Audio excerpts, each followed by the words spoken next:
Clarsey and Lisa on FM, on DAB, or listen to your heart's content on iHeartRadio. It's the pick of the bunch, 96 FM. Coming up on the podcast, Bill Edgar. He is the Coffin Confessor. Riveting stuff all about his book. Ben O'Shea talks about Space Jam 2 with LeBron. And we talk about how your Facebook memories are teasing you. Stop it! We first heard about the Coffin Confessor, I think it was last year, and we thought this story is amazing. And now it is a book. It is a book. Which is out now, and Bill Edgar is the Coffin Confessor. Hello, Bill. G'day, guys. How are you? And thanks for having me. Mate, thanks for joining us. You and your page turner is here. We're excited. Can you just, in as nutshell-ish way as you can, explain what you, as a coffin confessor, what that means that you do? So, on behalf of the dying, when they're deceased, I attend their funeral, I crash it, and I open an envelope and read out aloud what they left unsaid. Wow. And, this is at some colourful funerals too from time to time. Oh, absolutely. It could be good, bad, funny or sad. But, I mean, they're quite colourful. I mean, you get the odd one that, confesses to extramarital affairs and, a few little crimes here and there. Nothing major, but, people are just airing their grievances or whatever they've got left unsaid. They say it. Do they feel too uncomfortable in the living years to do that, Bill, generally? Is that what they're sort of getting your services for? Well, that's what I thought. But then when I sit with these people and I watch their own families turn into vultures around them while they're on their deathbed, and they're divvying up their assets before they're even gone. It's incredible. Yes. Right. Yeah, it's horrible, isn't it? There is one story, and it does jump out at you, of an outlaw biker who was buried with his motorcycle, who asked you to tell everyone at the funeral that he was actually in love with one of his, one of the fellow members. guys, one of his brothers, and that person was there at the funeral. Yep. That's right. How did that go down? Well, at the start, it sort of went, it was a bit uncomfortable for a few people there. But you've got to think of it this way. Those people that truly knew the man, they loved the man, they knew. They already knew. Right, okay. So they knew what was going on. Yeah. They knew he was bi or gay or whatever. Yeah. So it was the ones that didn't that got upset. Of course, yeah. They feel like they left out of the situation or the conversation whilst that person was alive. What about, family and that, Bill? Did you find at times you were surprised by people actually embracing you after you've released this information, after you've rocked up and done your thing? Yeah, so what I've found is that, look, I leave right after I've said anything, what I've done. So I don't know what the aftermath is. However, I do find that, like, for instance, a gentleman that he didn't want a religious funeral, right? He was so adamant he did not want a religious funeral. But what did his family do? Gave him a religious funeral. Okay. Yeah. So I go in, tell him to sit down, shut up, or go away. Yes. And all his friends stood up, and they were rapt. They were so happy because they knew he didn't want a religious funeral. Right. Yep. Right. I've often wondered, this is the kind of thing that I wonder about. I thought I'd hate to have anything strange in my house and then die and have it, I often, think, I'm not going to put that in the drawer right there. What if I die in the night? So, Bill, have you ever had anyone say, I need you to get in there and clear some stuff out before anyone goes along after I die? The fixer. The fixer. Yeah, for sure. Yeah, I call it home sweep. So I go and do home sweep. So it's usually when a person that they've had a fall and they've gone to hospital and they get told they can't go back home. And I'll go back to their home and I'll retrieve some items, and if they want them destroyed, I'll incinerate them, and I film all that for them. Bit of incriminating evidence. It's embarrassing items that they don't want their family and friends to find. Yeah, it's funny because I'm just writing a note to self. If we lose Lisa, check her backyard because I'll have a great garage sale afterwards. It's like, wait till Bill's been through before under you the go lawn. in. Or clean the web browser. or under concrete, mate. No, I'm not that technical, Bill. Bill, have you ever said no to anything? No, not really. I mean, when I very first started, a gentleman, he was dying and he really wanted to take his dog with him. Right. I mean, it was a sad thing. He'd been with his dog for 15 years. And he didn't know who would look after it, but we got it in a nice home. And, unfortunately, the dog died a few months afterwards anyway. Okay. So, right. there's nothing I won't say no to be honest with you, because I've sat with enough people now to see what I said before, the vultures around families. Oh, of course, yeah. Yeah, We hear it way too often, don't we? full on. Yeah, human nature, it is awful the way that greed comes out because, like, cash. And it's all to do with Things. money. Everything's about horrible. money. Yeah. Horrible, Cash and horrible. possessions, yeah. So no surprise, really, that Hollywood's calling. What are we going to see, Bill? Are we going to see this in a miniseries, a movie, the whole lot? The whole lot. The whole lot. I mean, look, I signed a deal with Paramount Pictures for a movie. Yeah. I signed a deal with Endemol Shine's company called Truly Original to host my own reality show. Oh, wow. All right. Okay. And Penguin's done the book for me. Yep. Uh-huh. Okay. The Australian drama series, we're hoping gets off the ground with John McAvoy, and the writer will be Greg Hedrick, who wrote Underbelly. Oh, that's okay. awesome. So Guy Pearce is you or Tom Hardy, mate? Where are you going with that? I'm not sure, to be honest with you, but I mean, I love Guy Pearce. They're throwing around names like Mark Wahlberg. Oh, awesome. That's pretty and cool. if it goes dark, it'd be Vin Diesel. Vin Diesel. Okay. Oh, really? All right. Oh, okay. There you go. All right. You do the voice.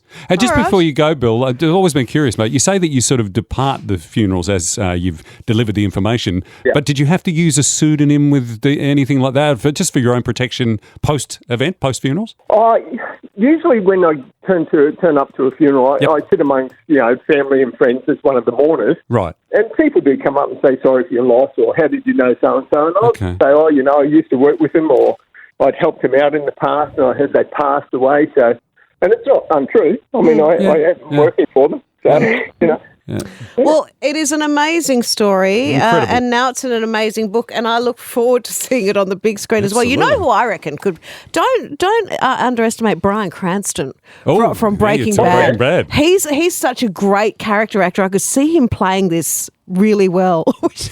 yeah, well, Could do it. This is your life we're talking about here, Bill. But anyway, funny that the Australian drama series, they're tossing up a woman to be the coffin confessor. Oh, okay. Really? Oh, right. Okay. Yeah. thank you, Bill. You never It's know. been fascinating. Look, guys, thank you so much for having me, and hi to all your listeners. And go out and get that book. Thanks, Great. bud. We're looking forward to Claudia Carpenter playing you. Thank you, Thanks, Bill. mate. All the best. Rate the Flick with Ben O'Shea on 96 FM. Ben O'Shea, hello.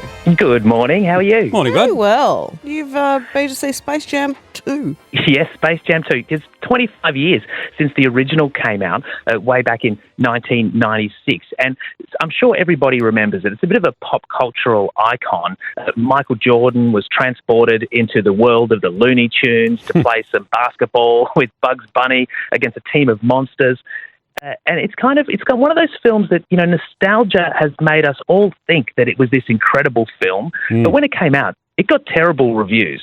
Like, it's really, and watching it now, like, it's, if you take away that sort of sense of nostalgia, it's not a great movie. So you'd think that the bar was set pretty low for This a is new one that version you're to talking come about. in. Was This is the not a first great Yeah, this is movie. the first one. The Okay. first one. So the bar would be set pretty low for this new film, Space Jam: A New Legacy, to come in with LeBron James in the Michael Jordan role. Sure.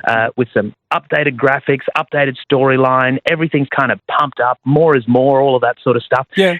But unfortunately, it just does not get over.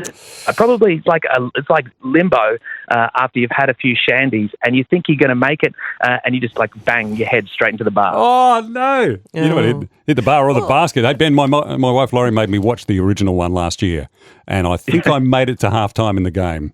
I was rooting for the Monsters, but it's the way it goes, isn't it? Sometimes the hype outweighs the I actual would have thought event. if the first movie didn't work, why would you make another one?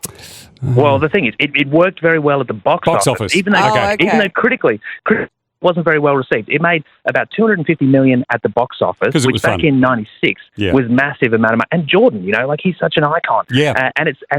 You're talking merchandising, multiple $1 billion of merchandise. So there was a lot of reasons to make a sequel. And over the years, they tried lots of different concepts. Like at one point, there was going to be a sequel called Skate Jam, featuring the famous skater Tony Hawk. Tony Hawk. That never got off the ground. There's also going to be a race jam featuring a NASCAR driver.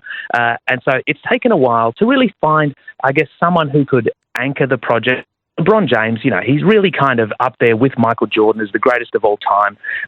But as far as his acting goes, he doesn't have the same level of charisma as Jordan. This film has this kind of an odd subplot around him being a bad father. And it's about his relationship with his son in the film, who wants to be a game developer instead of a basketballer. And the film, the ultimate kind of basketball game with the high stakes of saving the world, is like a video game. It's like you're modernizing it for a new generation.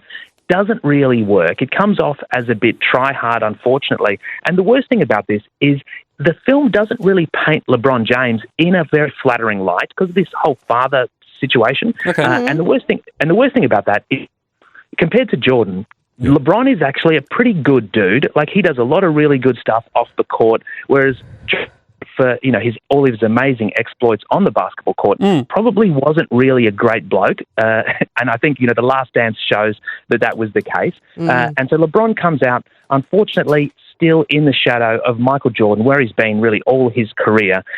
You take the kids to this, they'll probably get something out of it because there's a lot of colour and movement. But I think for parents, especially parents who were kids themselves back in 1996 and original, it's probably going to be a bit of a tough slog. Yeah, it's a hard time too because you think about it. At the time, 1996, Jordan was right in the middle of that sort of double three-peat thing with the Chicago Bulls, top of the world. And even though he's had success and won titles with the Lakers, it's not the same level of fame worldwide for LeBron in a lot of ways. Nah, it definitely not. And what people forget about the original movie is it was kind of a PR stunt because Jordan had quite a few high-profile PR disasters, gambling, things like that. And he'd also left basketball, gone to baseball. Yeah. And so, this film, I guess, arrives with LeBron. It doesn't have really much to prove. Unfortunately, doesn't paint him in an amazing, and it has some sort of modern, realistic animation that makes Bugs Bunny look more nightmarish than the Donnie Darko bunny. Oh dear! Oh, I like Donnie Darko, but how many Donnie Darkos are you giving Space? I'll just go and see Donnie Darko again. How many are you giving Space Jam 2? I'm going to give the Space Jam 2, I reckon I'll give it 2 Donnie Darko bunnies. Oh, Ben O'Shea from the three-point line. He's way out wide. Thanks, being a good basketballer doesn't mean you're going to be a good actor. Yeah, there is true. that to take into account. It's so true. But anyway. All right. Thank you, Ben. More of this podcast in just a sec. 96 FM. A royal commentator has addressed fresh claims Tom Cruise has set his sights on a new high-profile recruit for the Church of Scientology, Meghan Markle. Oh, okay. Sunrise Royals editor Rob Johnson says the rumours have been around for a number of years, but there's little evidence the pair have ever even met. Apparently, their only tenuous link is Oprah Winfrey. Oh, dear. Friends with one and friends with the other. Start learning to do the big Tom Cruise handshakes. He says there were claims Tom was going to get to her by offering her a job in one of his movies. I think probably a mission a bit too impossible, that one. I think you're right. Absolutely. Even for those ones. Nicolas Cage fans are disappointed that Amazon's Tiger King series starring Cage as Joe Exotic has officially been scrapped. In the height of Netflix's Tiger King explosion last year, Amazon was one of 2 networks that announced they were going to turn the story into a series. In Amazon's project, Cage signed on as star and executive producer. But this is indicative of how quickly people's attention moves on these days, how fickle we are. Yep. Amazon's now decided they didn't move on the story quick enough, and the whole Tiger King thing has become past tense. Oh. It's so 2020. Yesterday's news. Wow. Could it be something that no one really wants to see Nick Cage in something now? I don't know. I'll be part of it. Lisa, we know it's tough enough being an AFL coach at the top level in 2021. It's not easy, is it? It's not easy. Always under the microscope, under pressure. You can get pushed mid-season if things aren't going well. Nathan Buckley. It's not often your team doesn't show up for training, though.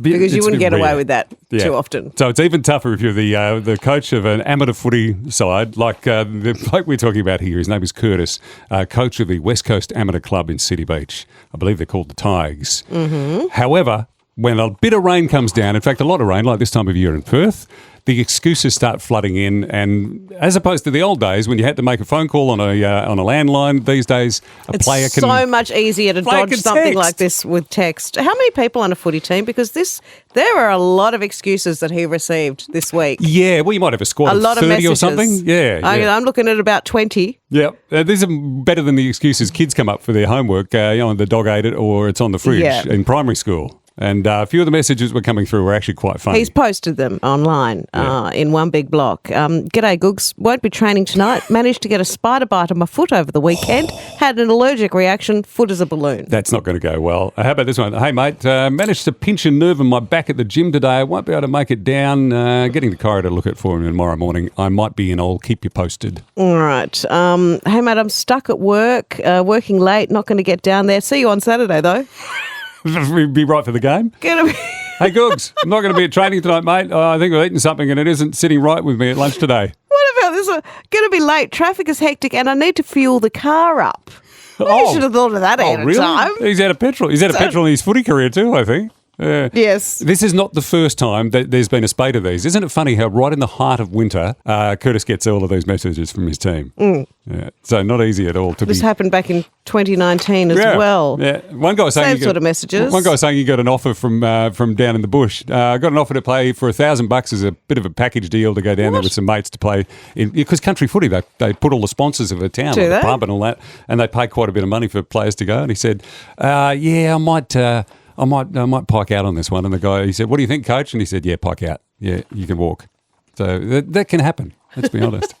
We were on holidays, of course, the last 2 weeks. The first week of our holiday, we were in a full-on lockdown. So the last thing I needed to see every day on my phone was me face first in a coconut, sucking on a bendy straw, being poked in the eye with a little umbrella. Is that what you do on holidays? Yeah, pretty much. Is that your thing?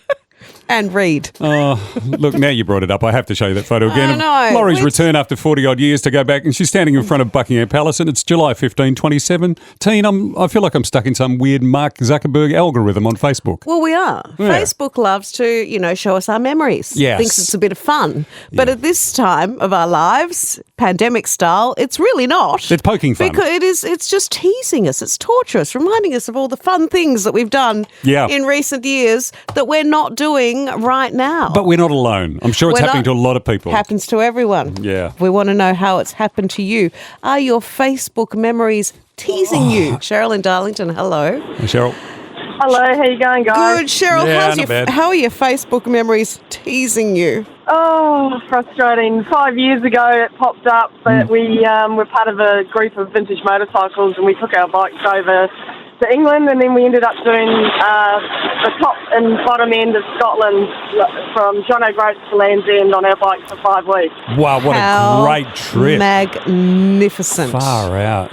It was. We saw some great sights, stayed in some wonderful places, tasted some whiskey, drank some Guinness. It was fantastic. Absolutely. And the Facebook memory show, it's a great idea when you're not in a pandemic and everything going on right now. Yeah. But, it's like teasing. It's a bit frustrating. It is now, yeah. Sort of thing. I'd love to go and do it again, but obviously that's not going to be for a while away now. Yeah, the original idea was good, but not suitable for a pandemic. We're just getting teased. No. Yeah. Memories are great sometimes. Best you can do at the moment's a Billy Connolly documentary of, his travels. Listening to his accent. Oh, Cheryl, how wonderful. At least you and McGregor can't do it either, so there you go. Yeah, true. Yeah. Ewan and his mate. I like those shows that he and his mate did on the motorbike. They were good. Yeah. Oh, yeah, none of us are doing fun. it. Thank you, Cheryl. Recommend it. Thanks for sharing, Cheryl. Bye. Oh, no, there's us on holidays last summer in the Maldives. Please. Oh, no. This is ridiculous. Well, it's not us. I wasn't invited to the Maldives. Oh, no, that's not. Did my invitation get lost in the mail? Oh, he doesn't look like me. He's buff. But that doesn't stop the fact that Facebook is haunting us right now. Facebook is teasing us with its memories. Anthony and Ellenbrook, how's it been teasing you? Well, 2019, me and my wife went to the Maldives for our 20th anniversary. No. And the next two have been in lockdown with our kids. So it is just frustrating. It's teasing us. It's getting us back. I think the Maldives is following us. That's freaky. That is amazing. If we're still suffering these indignities next year, I think you're going to have to get some sand trucked in and just turn the lounge room into a beach scene from the Maldives. Into the Ellenbrook dives. Yeah. Yeah. Hey, Anthony, we share your frustration, mate. Thanks for calling. Thanks, Anthony. Vicky and Ashby, hello. Hi, how are you? Good. How are they teasing you? You're getting teased and terrorised and prodded by Facebook? Oh, hideously. So my son absconded to Italy a few years ago and I had a granddaughter born over there. So I went for the birth. And then I went for the first birthday. You got to go beg and borrow and steal from the bank to do that. Oh, of course, no, I can't do it because this COVID has stopped all these flights. Yeah. And she's going to be turning 3 in the end of this month. But on your Facebook, And, she like, keeps turning 1.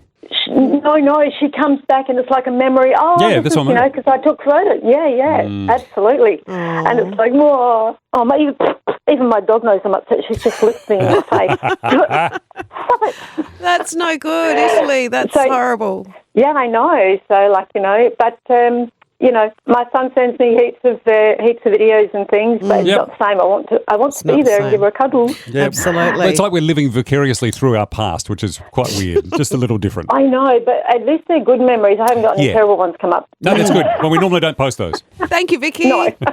Bye. Helen in Aurelia. Hey, Helen. Are your Facebook memories teasing you? It's been giving me a double banger. Yeah. Okay. What do you got? Today, it decided to remind me that 10 years ago, not only was I in Fiji, I was also married at that time too. So just thank you so much, Facebook. Good on your Facebook for the reminder. Yeah, good on you. Yeah. Yeah. So one was you were married at the time. What was the first one? Just for those who didn't quite hear that, Helen. Oh, I was married at the time and in Fiji. Oh, Fiji. Oh, and in Fiji. Yeah, we missed Fiji. Yeah. Oh, okay. Yeah. Yeah, double banger. Thanks, Well, Mark Wahlberg. Yeah. Fiji will be there when things get Zuckerberg. back to normal, Helen. So that's something to look forward to. Thanks, Helen. Good on you, Helen. Bye. Thank you. Thanks for reporting the double banger there of pain. Fiji won't let you down. Oh, dear. More of this podcast in just a sec. 96 FM. Hey, this Facebook memory thing has gotten to the point where I don't want to look at my phone in the morning, just in case it's another holiday that you've gone, oh, it's coming back again. I want me. Kieran in Burns Beach, how are your Facebook memories teasing you? Oh, you wouldn't believe it. How you going, guys? Yeah, good, mate. Good to talk to you. Awesome. Yeah, look, I play a lot of pool, a lot of 8-ball pool. Yep. Yeah. And I've been away with the state team quite a few times and never ever made the Australian team, but all my mates who always made it always talk about Blackpool and the memories of Blackpool in the UK, about where the world titles are held every year. Well, last year, after 25 years, was going to be the last year in Blackpool. And guess what? I finally got a call up to the Australian side. Pool in Blackpool. In 8-ball. And, of course, I've been so excited. I plastered it all over Facebook and all the rest of it. And, yeah, for the last 2 weeks, every second day, a memory's coming up on my page about saying I'm off to Blackpool for the world titles. And guess what? I've never got to go. Oh, that is so sad. I think you should definitely put that on your bucket list for going once this is over, though. Yeah, unfortunately, they've Blackpool's been moved to Birmingham now, so the world titles aren't there anymore, and I missed out on that opportunity. Yeah, but if you go that far, just do a little side trip to Blackpool. Yeah. Make the journey, Kieran, for old time's sake. Yes. Absolutely have to, eh? Yeah. Hey, thanks for sharing, mate. We appreciate Thanks, it. Kieran. Fiona in Dawesville, hello. Hey, Fee. How are your Facebook memories teasing you? Oh, my God, haunting me. Yeah. We had a horny little devils party many moons ago, and I'd gotten rid of my Facebook in between. Yeah. Then when I relaunched it for my business, and up popped a memory with Fiona and a G-string on her head. Oh, there you go. Okay. To top it off, I had this big, long penis straw hanging from my neck as well, and I might have had my tongue poking out. Oh, there you go. Okay. Yep. There's a But haunting little wasn't in memory. the Maldives. That's what we I've never hit the archive button so fast in my life. Yeah, absolutely. right. Yeah, but it was a memory, and what? definitely some pleasant stuff to it. Thanks, Fiona. Fee. So I take it, Clezzy, you do watch You Can't Ask That. Which is on the ABC. I haven't seen every episode, but I have watched the show. I think I've seen every Yeah, I know you're a huge fan of the show. episode Yeah. of all 6 seasons that have been on so far. It is described as the show aims to offer insight into the lives of marginalised communities and break down stereotypes while answering the questions people are afraid to ask. They've had groups of people on there like short-statured wheelchair users, transgender, polyamorous, ex-prisoners, sex workers, terminally ill. And what they do is they take questions from us, which can be submitted at their website, and put the questions to the people. And even though you may at times squirm in your seat watching the show, it's a safe place to do that in the PC world. Well, season 7 is now looking for questions and participants. So this year they're putting together subjects including dementia, Okay. bogans. How is that a subject? That's okay. I don't know about that one. Well, you can say anything you Juvenile like. detention, wrongly incarcerated. That'll be an interesting one. Prescription drug addicts, heroin users, adopted models, postnatal depression, gay men and porn performers. A bit of all of that and so much more. So basically, if you would like to be on the show, if you fit into one of those groups, you can head to ABC, their That's website. the place to go to find out. You'll be able to find the link from there. Also, that's where you can submit your questions. Oh, well, you just go through Twitter and just see all of the people on Twitter saying things that aren't necessarily PC in 2021. That's right. You get every question you need. And then you give it to the people. And, of course, these people who fit into these categories and these groups in our society, well, they sometimes look at the camera and just go, really? Okay, well, I'll answer this one for you. And if you haven't seen the show, I really do recommend it. You can catch up on all the past 6 series on ABC iView. 96 FM, The Bunch, Clarsey and Lisa.